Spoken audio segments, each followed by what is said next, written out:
Estou feliz de você ter vindo, né, de você ter mais uma vez decidido pelo Senhor, decidido pela palavra. Agradecer à reverenda Andréia, né, pela oportunidade, por estar aqui também essa manhã conosco. E a minha gratidão ao Senhor por esse tempo, amém? Você tem recebido dele esses dias? Que coisa maravilhosa é a presença do Senhor. Que coisa maravilhosa é estarmos juntos, né? Que coisa maravilhosa é crescermos juntos, sermos edificados com a palavra. E eu sei que essa manhã não vai ser diferente, amém? Glória a Deus. Então, eu tenho algo para nós, né, nessa manhã que Deus colocou no meu coração. E eu queria começar a compartilhar com você sobre isso, porque nós estamos nesse tempo, nós estamos falando sobre a presença de Deus, sobre reverenciarmos a presença, de percebermos a presença, de sermos edificados na presença, de dar valor a esse tempo que nós temos de comunhão com Deus e desenvolvermos esse momento de intimidade, de comunhão, né, de não desprezar a presença de Deus em nosso meio, de desprezar a presença de Deus dentro de nós. E quando eu falo sobre essas coisas, sempre me vem à mente algo que a palavra fala e que é tão importante para nós, é a respeito do temor do Senhor. Amém? E eu sei que às vezes falar do temor do Senhor, talvez essa palavra temor, ela tenha um significado meio pejorativo, porque a gente sempre associa temor a medo, né? De você estar sempre cuidadoso, porque você pode ser alvo da ira, do julgamento de Deus, e a gente começa a ter um entendimento totalmente errado e contrário àquilo que a palavra nos ensina sobre isso. E eu queria falar com você nessa manhã sobre o temor do Senhor, de termos o temor do Senhor. E eu queria que você abrisse a sua Bíblia no livro de Provérbios.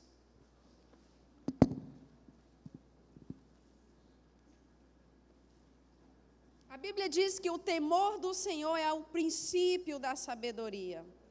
Amém? Todos nós buscamos por sabedoria. Nós não queremos errar, nós não queremos fazer as coisas de qualquer jeito, nós queremos fazer da forma que agrada ao Senhor. Então eu queria que você abrisse a sua Bíblia no livro de Provérbios, no capítulo 8, versículo 13. E antes de lermos, né, Provérbios capítulo 8, versículo 13, eu quero só citar um texto, né, de Paulo, que a Bíblia fala a respeito do temor do Senhor, que era algo que Paulo cultivava nele. E ele diz assim, em 2 Coríntios, no capítulo 7, 1. Você pode só anotar, eu vou citar para você, e depois nós vamos ler Provérbios. Então diz assim: tende, pois, ó amados, tais promessas, purifiquemo-nos de toda a impureza, tanto da carne como do espírito, aperfeiçoando a nossa santidade no temor do Senhor. Aperfeiçoando a nossa santidade no temor do Senhor. E existe um outro texto também em 2 Coríntios, mas no capítulo 5, versículo 11, que diz assim: e assim, conhecendo o temor do Senhor, persuadimos os homens e somos cabalmente conhecidos por Deus. Conhecendo o temor do Senhor, persuadimos os homens e somos cabalmente conhecidos por Deus. Olha que coisa interessante, porque nós estávamos falando ontem a respeito de sermos luz, de resplandecermos a glória de Deus, né, de atrairmos, né, as trevas, o ímpio, o pecador com a luz de Deus, a luz que brilha em nós. E Paulo fala a respeito de nós persuadirmos os homens a partir do temor do Senhor. Então, quando nós tememos ao Senhor, existe um poder de persuasão. E não é no nosso falar, não é no nosso discurso, não é na nossa argumentação, mas é na forma de vida. É a forma como nós vivemos. É a vida de Deus em nós persuadindo o homem. Mas a Bíblia fala a respeito do temor do Senhor. Quando nós temos o temor do Senhor, nós persuadimos os homens e somos conhecidos de Deus. Amém? Agora, vamos para Provérbios 8, onde você tem a Bíblia aberta. No versículo 13, diz assim: o temor do Senhor consiste em aborrecer o mal. Diga assim: o temor do Senhor consiste em aborrecer o mal. O texto fala de outras coisas também. Ele diz assim, deixa-me pegar aqui. A sabedoria, a arrogância, o mau caminho e a boca perversa, eu os aborreço. Mas a parte inicial do texto é o temor do Senhor. Consiste em aborrecer o mal. E eu queria trabalhar com você essa palavra temor, né? Porque quando você olha essa palavra no hebraico, porque a Bíblia foi escrita, né? O Velho Testamento no hebraico, o Novo Testamento no grego, e muitas vezes na tradução nós perdemos o sentido das palavras. Quando você olha no original e não no português, porque às vezes aquela palavra no português acaba trazendo esse sentimento e talvez esse pensamento errado que nós temos a respeito de temor e associando o temor a alguma coisa ruim, a um sentimento de medo. No hebraico, temor significa ver como Deus vê. O temor do Senhor, a palavra temor significa ver como Deus vê. Significa você reverenciar os caminhos e os pensamentos de Deus. Agora, como é que eu posso reverenciar os caminhos e os pensamentos de Deus se eu não conhecer os seus caminhos e se eu não conhecer os seus pensamentos? Então, existe uma necessidade de você conhecer os caminhos do Senhor. E conhecer os caminhos do Senhor é você conhecer o modo de operação de Deus, o modo de agir de Deus, o modo de pensar de Deus. Existe uma forma, existem princípios da palavra, existe um coração que é derramado nas Escrituras e esse coração é o coração de Deus. Então, a verdade é que quando eu começo a conhecer os caminhos do Senhor, quando eu começo a conhecer os pensamentos do Senhor, porque eu temo ao Senhor, eu vou reverenciar esses caminhos, eu vou honrar esses caminhos, e eu não quero mais ver como eu via. Não é mais Magliana vendo, não é Magliana falando, não é Magliana agindo, mas é Magliana ouvindo os pensamentos de Deus e tomando os pensamentos de Deus como seus. Então, o temor do Senhor, uma forma de nós identificarmos se alguém teme ao Senhor é o quanto as pessoas estão dispostas a reverenciar os caminhos do Senhor, os pensamentos do Senhor, vendo como Ele vê, falando como Ele fala, agindo como Ele fala. Ontem nós falávamos sobre a palavra em nós. E a palavra em nós, ela é tão poderosa que ela começa a agir, a operar através de nós. E quantas vezes nós não ficamos surpreendidos com as nossas atitudes, com coisas que nós falamos, e a gente acaba não reconhecendo mais quem nós éramos naquela fala e naquela atitude, porque agora não é mais você fazendo ou falando, mas é a palavra fazendo através de você. É a palavra agindo através de você. E é assim que deve ser. Então, quando nós falamos do temor ao Senhor, nós estamos falando em reverenciarmos os pensamentos e os caminhos do Senhor. E para isso nós precisamos conhecer esses pensamentos, conhecer esses caminhos. E a única forma é fazermos como diz o salmista no capítulo 1. Ele diz, bem-aventurado é. Feliz é o homem que não anda segundo os conselhos dos ímpios, não se detém no caminho dos pecadores e nem se assenta na roda dos escarnecedores. Porque ele diz que bem-aventurado é o homem que tem a sua alegria na lei do Senhor. E ele diz, antes ele medita na lei do Senhor dia e noite. Agora, queridos, como é que alguém pode dia e noite meditar na lei do Senhor? Como isso é possível? Se muitas vezes nós não conseguimos fazer isso nem por 10 minutos, nem por 1 hora, como é que pode existir alguém que medita na lei do Senhor dia e noite? Ele diz, porque nesse homem a sua alegria está na palavra. E porque a sua alegria, a sua motivação é a palavra, na palavra ele medita de dia e de noite. A palavra é o seu alimento. E ele diz, esse homem é como uma árvore plantada junto a ribeiros de água, cuja folhagem não cai, tudo quanto fizer prosperará, no devido tempo vai dar o seu fruto. Esse é o homem que medita na lei do Senhor dia e noite. Tudo quanto ele fizer, prosperará. E é por isso que ele é bem-aventurado. É interessante porque a Bíblia diz que quando Jesus ele foi tentado, e você entende que para você ser tentado, alguma coisa foi mexida em você. Alguma coisa, algum momento de, vamos dizer assim, e a gente precisa entender que Jesus ele veio como homem, ele tinha algumas limitações como nós temos. Você entende? A diferença é que ele nunca pecou, mas ele veio como homem. E quando o diabo se apresenta para ele, havia uma fragilidade ali. Ele estava 40 dias sem comer. E aí o diabo vem e diz, olha, se você é filho de Deus, e olha o diabo tentando mexer ou colocar em dúvida a identidade de Jesus. Se você é mesmo filho de Deus, transforma essas pedras em pão. E talvez Jesus estivesse com muita vontade de comer o pão, eram 40 dias sem comer. Você entende? E ele diz assim, nem só de pão viverá o homem, mas de toda a palavra que sai da boca de Deus. Nem só de pão. Sabe, Jesus ele não estava negando o pão como alimento, mas a verdade é que o pão é alimento do nosso corpo. Não é o nosso alimento. O pão alimenta o corpo, mas o nosso alimento é toda a palavra que sai da boca de Deus. É toda a palavra rema, é toda a palavra inspirada que sai da boca de Deus.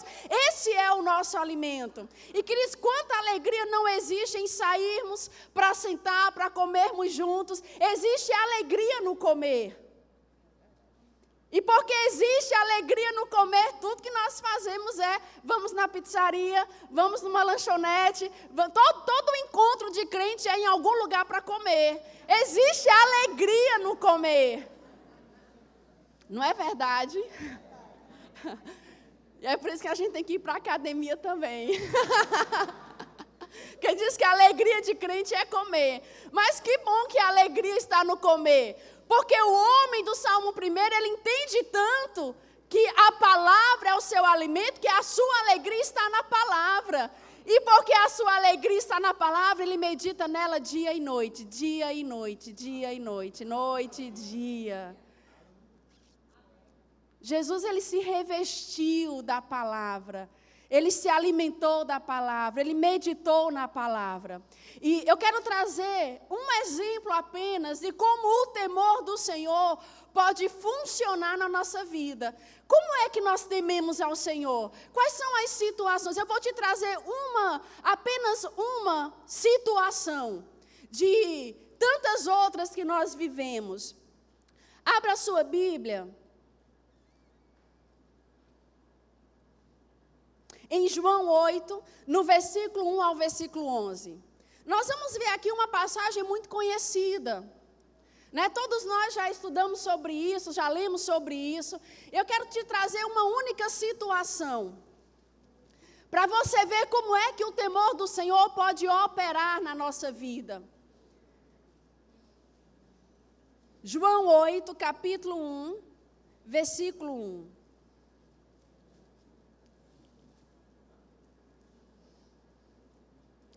João 8, capítulo 1, versículo 1.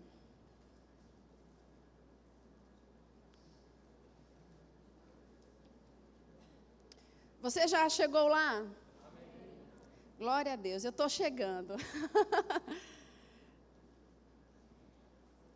Ok, João 8.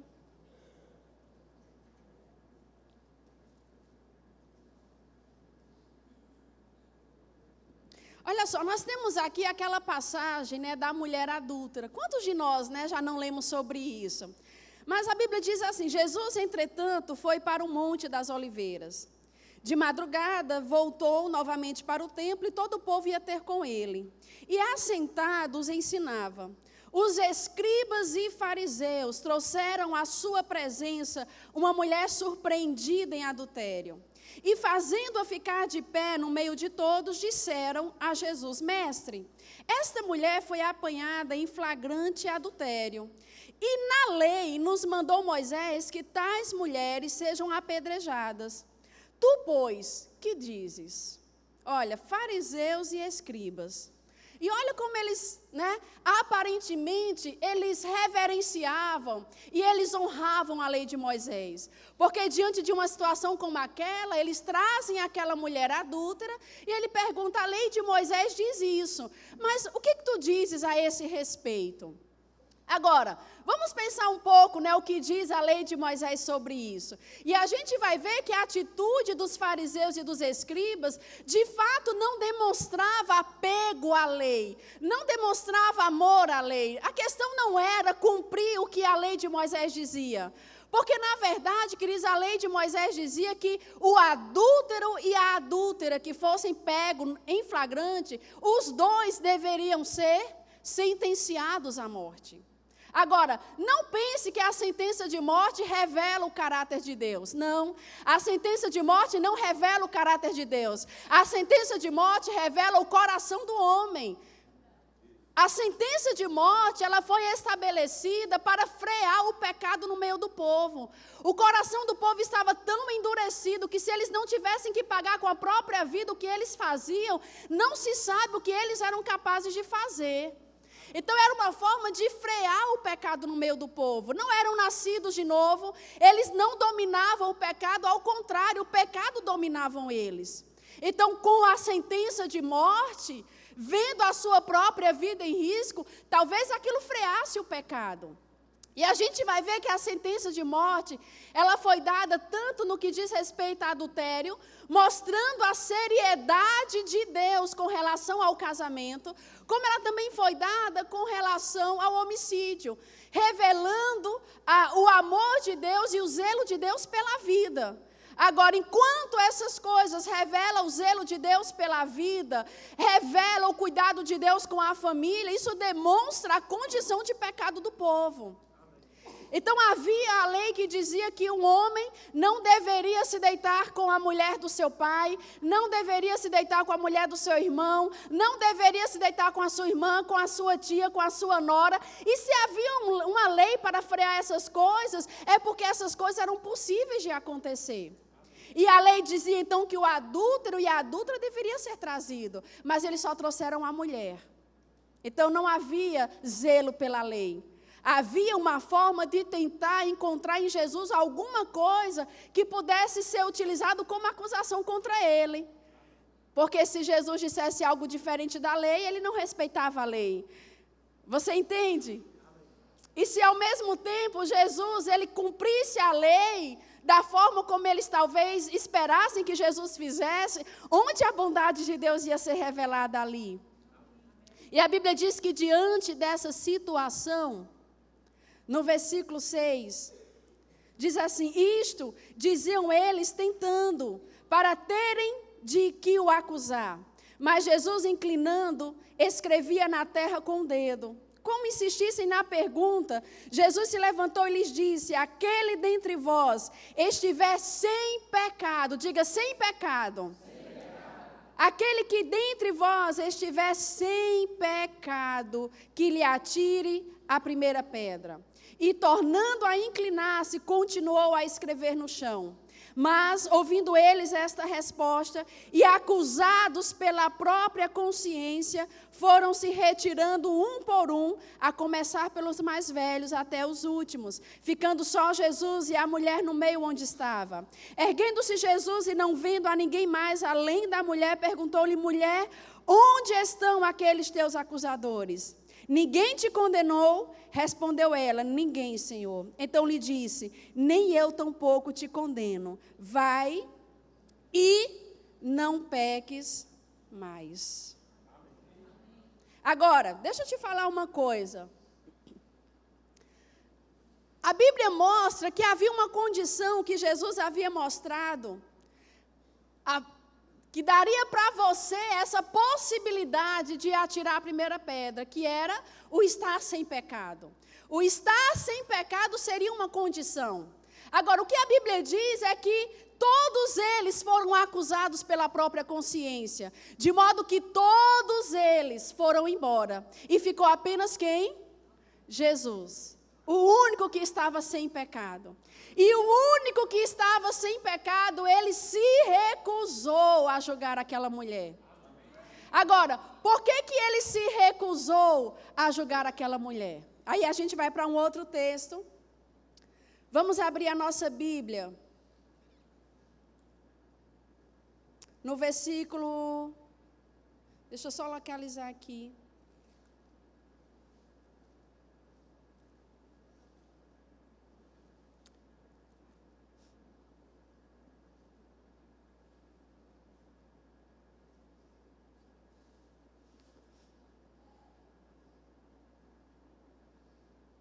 Às vezes é melhor a Bíblia no papel, né? Isaías, no capítulo 11, no versículo 1 ao versículo 4. Isaías, versículo 11, capítulo 11, versículo 1 ao versículo 4.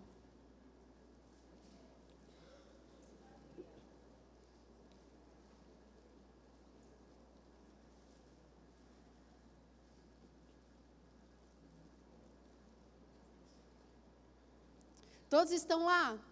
Isaías 11, versículo 1 diz assim: do trono de Jessé sairá um rebento, e das suas raízes um renovo. Ele estava falando sobre Jesus, a raiz de Davi, o Messias, né, a salvação. E ele diz: repousará sobre ele o Espírito do Senhor. Espírito de sabedoria e de entendimento, o espírito de conselho e fortaleza, o espírito de conhecimento e de temor do Senhor. Deleitar-se-á no temor do Senhor, não julgará segundo a vista dos seus olhos, nem repreenderá segundo o ouvir dos seus ouvidos. A Bíblia diz que sobre Jesus repousava o espírito do temor do Senhor. E ele se deleitava no temor do Senhor. E porque ele se deleitava no temor do Senhor, porque ele reverenciava os caminhos do Senhor, porque ele reverenciava os pensamentos de Deus, a Bíblia diz que ele não julgaria segundo a vista dos seus olhos, mas ele julgaria conforme os pensamentos e os caminhos do Senhor. Nem repreenderá segundo o ouvir dos seus ouvidos. Jesus ouviu sobre aquela mulher. Aquela mulher tinha sido pega em flagrante. Não era alguém me disse que. Não era alguém dizendo que suspeitava que a mulher ela foi pega em flagrante. Jesus ouviu tudo que foi dito sobre aquela mulher. Mas a Bíblia diz porque ele temia ao Senhor, ele não julgou segundo o ouvir dos seus ouvidos. Ele não julgou segundo ele mesmo. Agora, queridos, ele estava sem pecado. Ele estava na condição de fazer, mas ele não fez. Agora, mesmo que ele não andasse nesse temor, porque ele tem a mesma natureza de Deus, ele não condenaria. Mas segundo aquilo que ele tinha visto e ouvido, a sua condição de estar sem pecado daria a ele essa possibilidade. Mas ele precisou, ele preferiu se sujeitar ao julgamento de Deus, a se deleitar nos caminhos do Senhor, a se colocar diante do Senhor. E é interessante porque quando a gente olha aquele mesmo texto, vamos voltar para João no capítulo 8. Quando você olha o mesmo texto, a gente vai encontrar o momento em que Jesus fala que ele é a luz do mundo. Foi nesse contexto em que ele diz ser a luz do mundo. No versículo 12, ele diz assim: eu sou a luz do mundo. Quem me segue não andará em trevas, ou seja, praticando as obras das trevas. Pelo contrário, terá a luz da vida. E ele diz no versículo 15: vós julgais segundo a carne. Então, existe uma forma de você conhecer o outro segundo a carne. Existe uma forma de você ver segundo a carne. E quando você conhece segundo a carne e vê segundo a carne, você julga segundo a carne. Ele disse: vós julgais segundo a carne, mas eu a ninguém julgo. E no versículo 16 ele disse: se eu julgo, o meu juízo é verdadeiro, porque não sou eu, porém eu e aquele que me enviou. Foi nesse contexto que ele disse: eu sou a luz do mundo. Porque ser a luz do mundo não é fazer como nós queremos fazer. Não é fazer como nós desejamos. É submeter a nossa vida aos pensamentos e aos caminhos do Senhor. É ver como Deus vê. Por isso que Jesus disse, ele disse: eu não falo nada de mim mesmo. Na verdade, é o meu Pai que tem prescrito tudo que eu devo dizer e fazer. Sabe, queridos, é verdade que você pode estar hoje sem pecado, porque somos nascidos de novo. Nós temos a habilidade para dominar o pecado. Nós temos a habilidade para dizer não ao pecado. Mas é verdade também que estamos sujeitos. Então, a condição de estarmos sem pecado não nos coloca juiz de ninguém. Porque a Bíblia diz que é verdade que você pode estar em pé, mas cuidado para que não caia. Então, como é que o temor do Senhor pode operar através de mim? Em situações do dia a dia. Eu peguei só um exemplo. Jesus tinha tudo para condenar, mas ele desejou se sujeitar ao Pai. E ele disse: eu não julgo. E se Jesus, aquele que podia ter julgado, se sujeitou ao Pai, isso me diz que eu também não posso, que eu também não devo. Porque não sou eu, não depende daquilo que eu ouço, não depende daquilo que eu vejo. Ele é a luz do mundo. E eu sou a luz do mundo. Ele andava no temor do Senhor, eu ando no temor do Senhor. Essa é a diferença. Não é nós, é Ele em nós. Não é o que nós pensamos, é o que Ele pensa. Não é como nós desejamos, é o que Ele deseja. Sabe, Paulo, vamos ver um outro texto. Paulo, em 2 Coríntios, no capítulo 5, no versículo 16 ao versículo 17, ele traz algo maravilhoso. E eu sei que vai nos abençoar. 2 Coríntios, no capítulo 5, no versículo 16, ele diz assim: assim que nós, daqui por diante, a ninguém conhecemos segundo a carne. Jesus falou: vocês julgam segundo a carne. E o julgar segundo a carne pressupõe que nós conhecemos segundo a carne, nós vemos segundo a carne, por isso julgamos segundo a carne. Ele estava falando com homens. E agora Paulo diz: assim que nós, daqui por diante, a ninguém conhecemos segundo a carne. E se antes conhecemos Cristo segundo a carne, já agora não o conhecemos deste modo. E assim, se alguém está em Cristo, é nova criatura. As coisas antigas já passaram e eis que se fizeram novas. Então ele diz que nós não devemos mais conhecer ninguém segundo a carne. E se nós não devemos mais conhecer ninguém segundo a carne, é porque nós devemos conhecer segundo o Espírito. Daqui por diante, você é novo, você é uma nova criatura, você é nascido de uma semente incorruptível, você é nascido de Deus. Então a notícia é: daqui por diante, ninguém mais devemos nos conhecer segundo a carne, mas segundo o Espírito. E ele diz a razão. Ele diz: e assim, se alguém está em Cristo, é nova criatura. As coisas antigas já passaram, e eis que todas as coisas se fizeram novas. Nova criatura, recente, algo que foi acabado de fazer, não tem passado, nunca foi usado de forma indevida, não tem histórico, começou uma nova história, nascido de novo, não nascido da vontade do homem, mas nascido da vontade de Deus. Isso não é maravilhoso saber, queridos, que você está diante de Deus sem pecado algum, que o sangue de Jesus nos redime de toda a culpa e de todo pecado? Não é maravilhoso saber que a vida de Deus habita em nós, que nós carregamos do poder e da habilidade de Deus, que o Espírito Santo faz morada em nós? Mas nós precisamos achar também maravilhoso isso sobre o outro. Porque se eu fui remida e lavada pelo sangue do Cordeiro, a minha irmã também foi remida e lavada pelo sangue do Cordeiro. O sangue de Jesus foi derramado por mim, mas foi derramado por ela. A vida de Deus habita em mim, a vida de Deus habita nela. Quando nós falamos em sermos luz, de alcançarmos pessoas, né, e ter essa sede por vida, por alma, muitas vezes a gente tem esse impulso de ganhar pessoas, trazer pessoas para dentro da igreja, mas depois nós nos esquecemos dela e perdemos.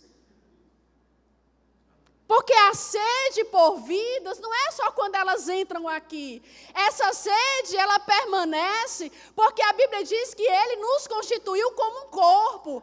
E como corpo, eu preciso de tudo aquilo que compõe o meu corpo. Então, esse amor pelos aqueles que estão perdidos, ele deve ser mantido quando eles chegam aqui.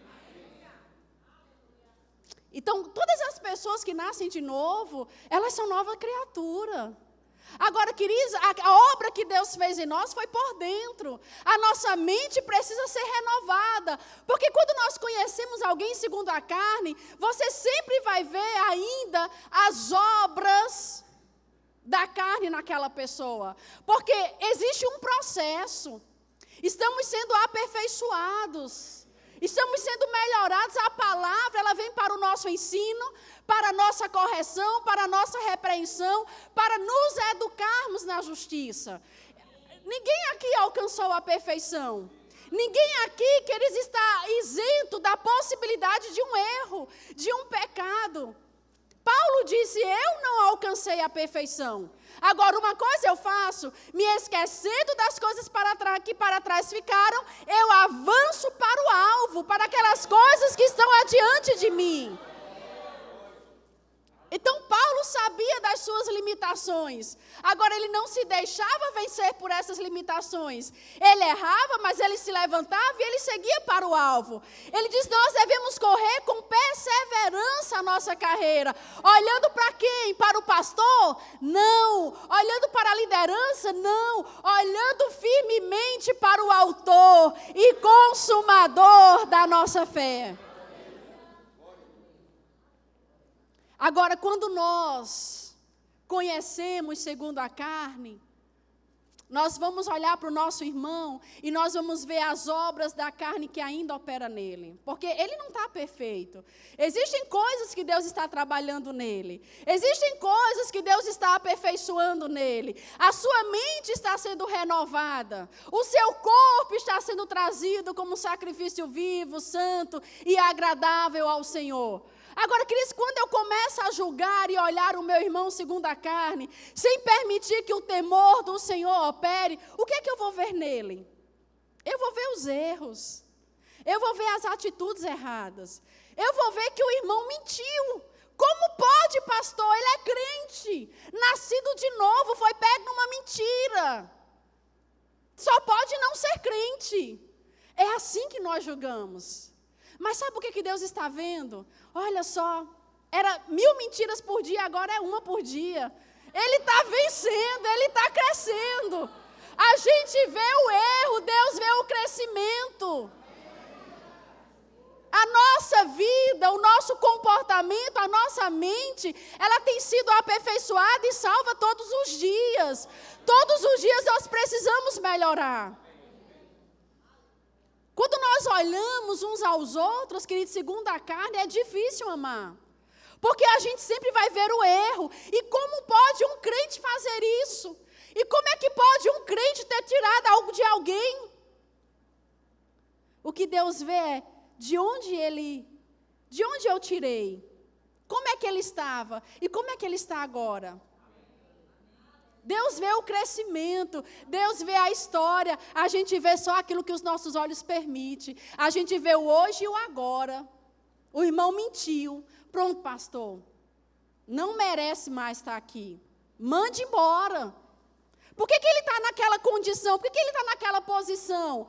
Por que isso? Por que aquilo? Julgando segundo a carne. Julgando segundo a carne. Aí fica difícil de você amar. Fica difícil de você honrar. Fica difícil de você celebrar com ele. Fica difícil você se alegrar com ele. Ei, mas e o temor do Senhor? Que é o princípio da sabedoria. E essa história de ver como Deus, de perceber as coisas como Deus, de olhar segundo o coração de Deus, como é que fica? Paulo diz, ninguém mais devemos conhecer segundo a carne, mas pelo Espírito. Porque quando nós conhecemos pelo Espírito, querido, sabe o que nós vamos ver nele? O sangue de Jesus sobre ele.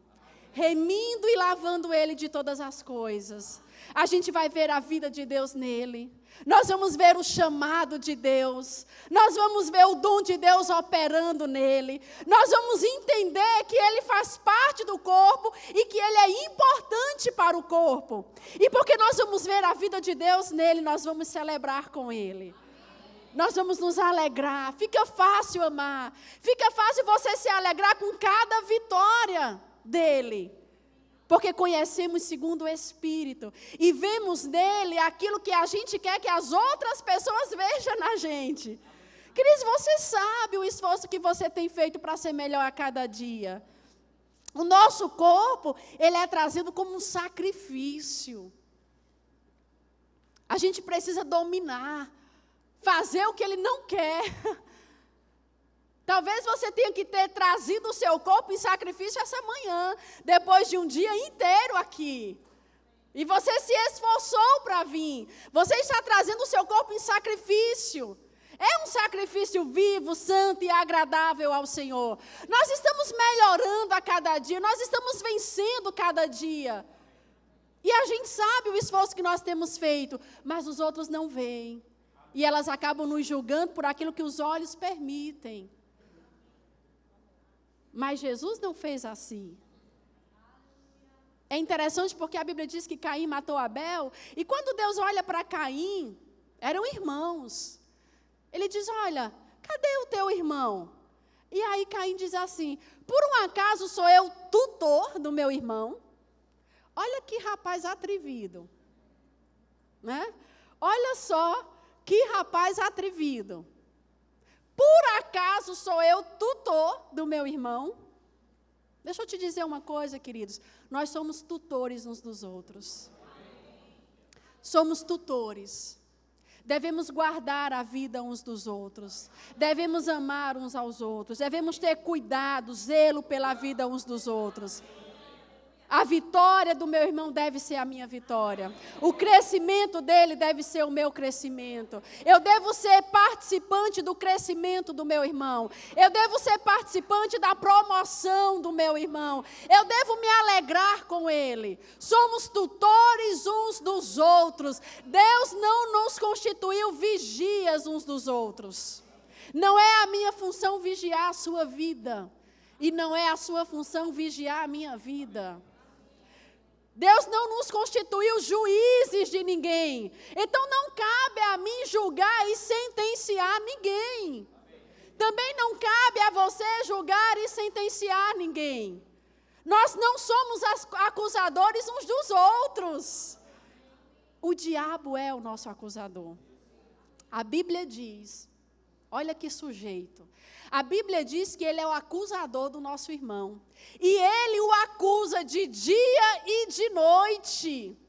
O diabo acusa o meu irmão de dia e de noite. Eu não quero ser cooperador do diabo. Eu não quero ser participante das obras das trevas. Eu não quero ser cooperador com o diabo, sendo vigia do meu irmão, sendo juiz do meu irmão, condenando, sentenciando e acusando o meu irmão. E você pode perguntar, mas Magliana, a gente vai deixar o pecado correr solto na igreja? Não é a sua função tratar o pecado na igreja. Não é a sua função. Deus vai tratar essas coisas. Deus constituiu uma liderança na igreja para lidar com essas coisas. Agora, querido, se você não confia na sua liderança, fique debaixo de uma liderança que você confia. Porque se você confia na sua liderança, você vai saber que o pecado não está rolando solto. Parece que está, mas a sua liderança está cuidando dessas coisas. A sua liderança está cuidando de quem deve cuidar. Não sou eu que tenho que cuidar. Mas você não fica escandalizada com as coisas que acontecem, com o irmão que adulterou, com o menino que ficou com 2 meninas no mesmo acampamento. Você não fica escandalizada. Não, queridos, eu não fico escandalizada. Porque não foi o sangue de homens que me remiu. Eu não fui salva por homens. Eu não fui chamada por homens. Eu não fui levantada no ministério por homens. Eu não devo nada a homens. O homem nunca vai ser o meu referencial. Ele é o autor e consumador da minha fé. A Bíblia diz que nós temos que avançar para o que é perfeito. Ele é o referencial de perfeição. O homem está sujeito a cair. O homem está sujeito, mas ele não. Ele não. Não cabe a mim fazer essas coisas. O que cabe a mim? Eu sou tutora dos meus irmãos. É tão interessante quando a Bíblia diz que Deus nos constitui um corpo, porque Ele poderia ter usado qualquer outra palavra para falar da igreja, para falar desse ajuntamento, mas Ele usou o corpo. Sabe por quê, queridos? Porque todos nós temos um. Todos nós temos um. E todos nós sabemos a importância do corpo. Agora, nós precisamos pegar esse entendimento que nós temos o nosso próprio corpo e projetar para a igreja, para o corpo de Cristo, para esse ajuntamento santo. Porque você sabe como é machucar alguma parte do seu corpo. Uma topada, no dedo mindinho, pequenininho, todo o corpo se contrai em favor dele. Todo o corpo se volta para ele. O médico pode dizer para você, olha, esse dedo pequenininho está necrosando, eu vou ter que arrancar. Não, você não quer que ele arranque. Não, você não quer que seja amputado. Não, você não quer que seja tirado. Você quer que seja recuperado. Então, se eu quero que parte do meu corpo, mesmo necrosada, seja recuperada, esse entendimento eu projeto para a igreja, para o corpo de Cristo. Porque perder parte do meu corpo é perder o funcionamento correto dele. Eu nunca mais vou ser a mesma sem aquele dedo pequeno. Eu posso me adaptar a viver sem ele, mas o meu corpo nunca mais vai estar perfeito.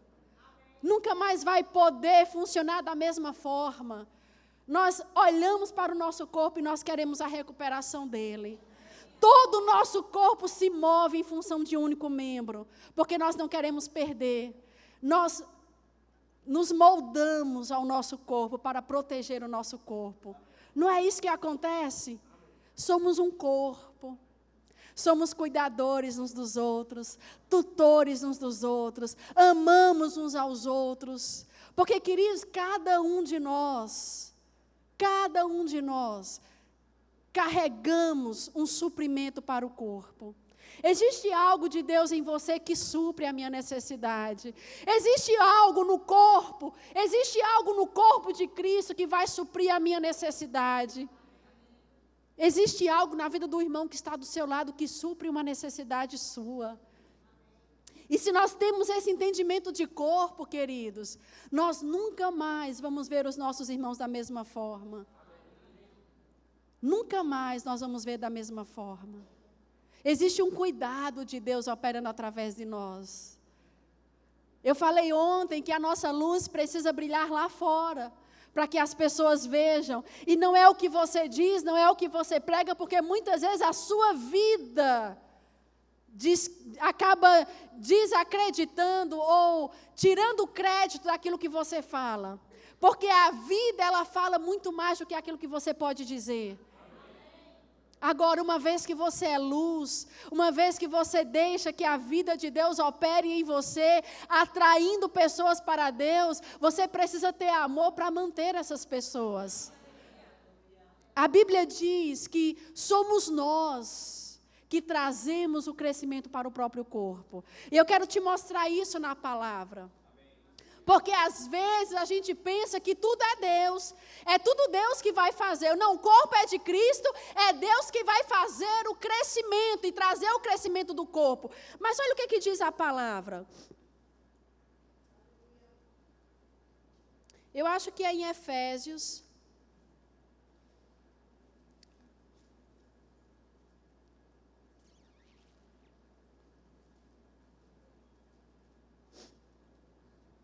Efésios no capítulo 4, no versículo 15. Olha que coisa interessante que a palavra de Deus diz. Efésios capítulo 4, no versículo 15. Todos acharam? Diz assim: mas, seguindo a verdade em amor, cresçamos em tudo naquele que é o cabeça, Cristo, de quem todo o corpo, bem ajustado e consolidado pelo auxílio de toda junta, segundo a justa cooperação. Então, olha só, a Bíblia fala de um auxílio que toda junta dá. Toda pessoa que faz parte do corpo, existe algo a ser feito. Existe algo que você dá para o corpo, existe um auxílio que você dá para o corpo. E ele fala de uma justa cooperação. E uma justa cooperação não é um cooperando mais do que o outro. A justa cooperação é cada um cooperando para o corpo com aquilo que Deus depositou em si mesmo. Então, se eu coopero para o corpo com aquilo que Deus colocou em mim, e eu entendo que o meu irmão coopera para o corpo com aquilo que Deus colocou nele, então nós estamos cooperando justamente. Ainda que aquilo que eu faça pareça ser mais do que aquilo que ele faça. Ainda que pareça aos nossos olhos que aquilo que ela faça pareça ser maior do que aquilo que eu faço. Não, a justa cooperação é cada um cooperando para o corpo, de acordo com aquilo que Deus depositou em cada um de nós. Ele fala então de um auxílio, ele fala de uma justa cooperação, e ele diz: segundo a justa cooperação de cada parte, efetua o seu próprio aumento. Efetua o seu próprio aumento para a edificação de si mesmo em amor. Quem é que aumenta o corpo? Quem é que está aperfeiçoando o corpo? Quem está fazendo o corpo crescer? É o auxílio de cada um. É a justa cooperação de cada um. Amém? É aquilo que eu faço. É a forma como eu me porto. É aquilo que eu estou doando. Essa é a justa cooperação. Esse é o auxílio que promove o crescimento do corpo. A gente acha que é Deus que tem que aumentar o corpo, é Deus que tem que fazer o corpo crescer. Não, queridos, aquilo que Deus tinha que fazer, Ele já fez. O que Ele fez? Ele te fez de novo. Ele te habilitou para o auxílio que você deve dar ao corpo. Ele te habilitou para a justa cooperação. Ele te habilitou. A Bíblia diz que Ele nos fez idôneos. Nós não éramos idôneos. Não podíamos fazer parte desse ajuntamento. Não havia uma capacidade, nem uma habilidade em nós para isso. Mas a Bíblia diz que Ele nos fez idôneos para sermos participantes. E porque Ele nos fez idôneos, porque existe uma habilidade de Deus, porque existe o temor do Senhor, porque existe uma sujeição, uma submissão à sua palavra, que cada um podemos fazer a nossa parte. E já fazemos muito, se nós começarmos a ver como Deus. Se nós começarmos a nos sujeitar a Deus e a sua palavra. Não adianta ganhar pessoas e perdê-las. Não está no coração de Deus ganhar pessoas para perdê-las. Às vezes, nós nos juntamos, é um ajuntamento santo. Está aqui o meu grupo de amizade na igreja, são as minhas melhores amigas. Ninguém entra, ninguém sai. Isso não é corpo. Isso não é corpo. É verdade que os 5 dedos estão juntos pela própria mão. É verdade que você pode ter conexões divinas que vão te aproximar de pessoas específicas. E quando existe uma conexão divina, é para o aumento, é para o crescimento. Isso acontece. Não é algo natural. Existem conexões para que você cresça, para que você seja aperfeiçoado, para que você melhore a cada dia. Então é estranho se você olhar para a mão e perceber que 2 dedos da mão estão na cabeça. É uma coisa estranha.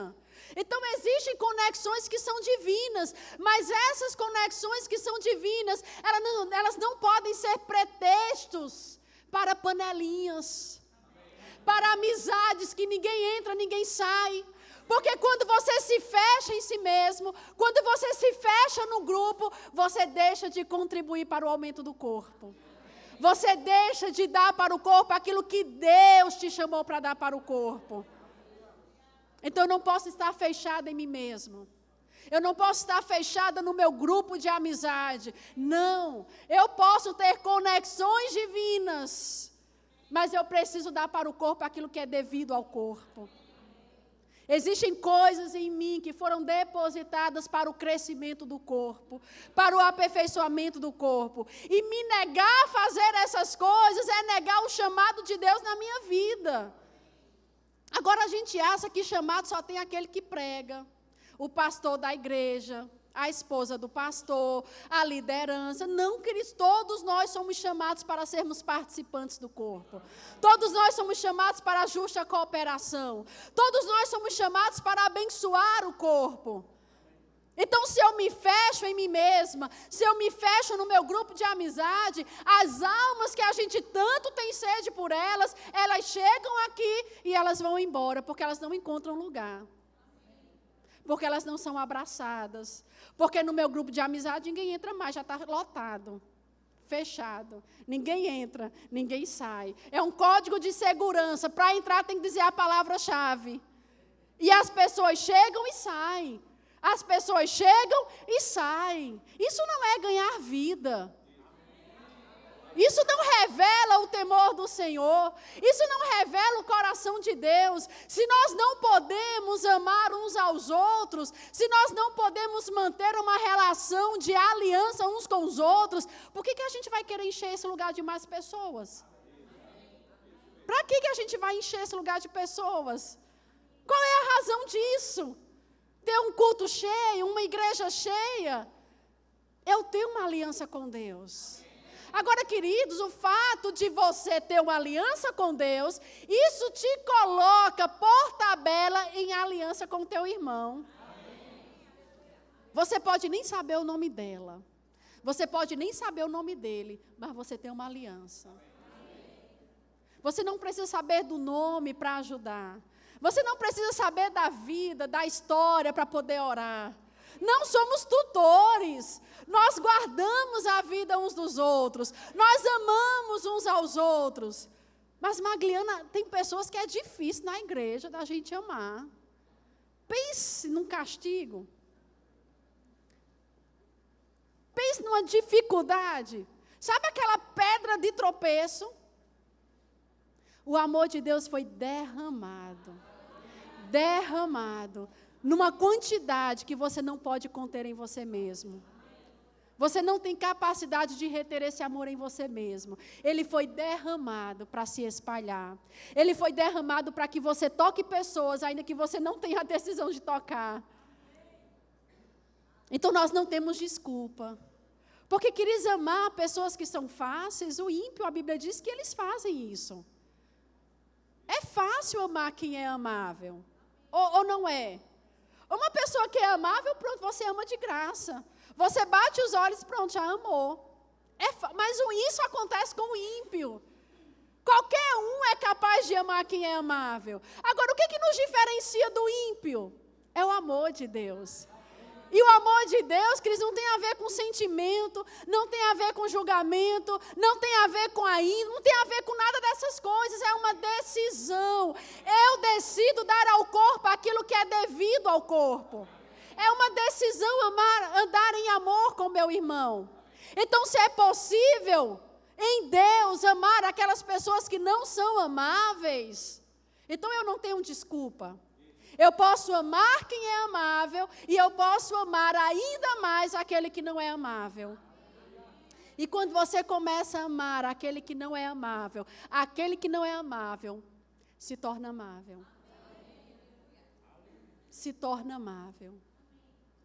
Podemos amar quem é amável, não tem problema.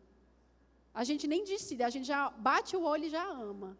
Mas nós podemos tomar a decisão de amar, independente de. Eu não preciso saber o seu nome para orar. Eu não precisei pedir a Luciana. Luciana, quem é os meninos que vão estar participando? Que eu quero orar por cada um. Não, eu não preciso saber o nome. Eu não preciso saber da história. Eu não preciso saber de nada disso. Nós somos guiados pelo Espírito. Nós oramos à vontade perfeita do Pai. Todas as vezes que você se colocar num lugar de oração para ganhar o corpo, para ganhar o seu irmão, Cris, você vai fazer em oração aquilo que precisa ser feito. Você vai ser instruído por Deus a dar uma palavra, a dar uma oferta, a levar uma feira, a abraçar, a amar. Somos guiados ou não pelo Espírito? Temos a vida de Deus ou não dentro de nós? Então nós não temos desculpas. A minha aliança com Deus me coloca numa aliança com você. Somos um corpo. Daqui por diante, ninguém mais conhecendo segundo a carne. Jesus, ele falou, vocês julgam segundo a carne, eu não julgo. E se eu faço, o meu juízo é verdadeiro, porque não sou eu que julgo, é eu e o meu Pai. Então a condição de estar sem pecado é uma delas. E Paulo diz, cuidado, porque aquele que está de pé, cuide para não cair. Pode ser você amanhã. E se você passar pela essa primeira peneira de estar sem pecado, você não vai passar da segunda. O temor do Senhor. Porque o temor do Senhor nos coloca numa aliança. O temor do Senhor nos coloca num corpo, amando uns aos outros, contribuindo para o crescimento uns dos outros. Deixa eu fazer aqui uma combinação.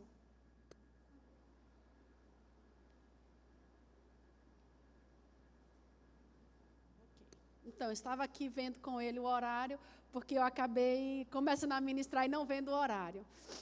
Você está comigo, queridos? Existe algo que Deus quer fazer. Existe algo que Deus quer trabalhar. Existe uma obra para ser feita. Agora, nós não podemos fazer essa obra como um corpo dividido, fragmentado, partido. É preciso unidade. Isso me lembra lá no tempo de Noé. Um povo que um dia decidiu construir uma torre. Era ímpio, gentil. Não tinha nenhum tipo de aliança com Deus, mas decidiram que juntos iam construir uma torre. Sabe o que Deus falou? Eles estão tão juntos e a unidade deles é tão grande que qualquer coisa que eles quiserem fazer, nada vai impedir. Ele estava falando de pessoas ímpias. Eu fico imaginando o que é que um corpo bem ajustado, com a justa cooperação, entendendo o poder da aliança, entendendo o poder do corpo de Cristo, não é capaz de fazer. Se ímpios, olhando para ímpios, Deus diz, não há nada que possa impedi-lo. Imagina a igreja andando em unidade. O que a igreja não pode fazer? O que nós não podemos fazer, queridos? Se andarmos como Deus espera que nós andemos. Não é à toa que Ele nos colocou nesse lugar. O corpo de Cristo. A sabedoria de Deus, a multiforme sabedoria de Deus. Graças a Deus que eu não tenho o que você tem. Porque se eu tivesse o que você tem, de fato eu não precisaria de você. Mas graças a Deus que aquilo que Deus colocou em mim, você só pode ter suprimento em mim. Aquilo que Deus colocou em você, eu só posso ter suprimento em você. E é assim que nós crescemos. É assim que nós contribuímos para o aumento do corpo. Foi nesse contexto que Jesus falou, vocês farão as mesmas coisas que eu faço e coisas maiores. Religiosidade, Achar, não, como é? Deus me livre, eu que não quero fazer nada nem parecido. Não, está errado. Você tem que fazer as mesmas coisas que Ele e coisas maiores. Porque quando Jesus ele vê coisas maiores sendo feitas, ele estava vendo o corpo bem ajustado, estabelecido sobre a terra, fazendo aquilo que ele não podia fazer, sendo ele um só. Nós falamos ontem, onde tiver um crente, ali está um altar de adoração. Ali está a salvação, ali está a cura, ali está a libertação, ali está a preservação, ali está a vida de Deus para alcançar as pessoas. Então, estabelecido sobre a terra, nós estamos fazendo coisas maiores. Mas podemos fazer ainda mais do que aquilo que a gente já tem feito.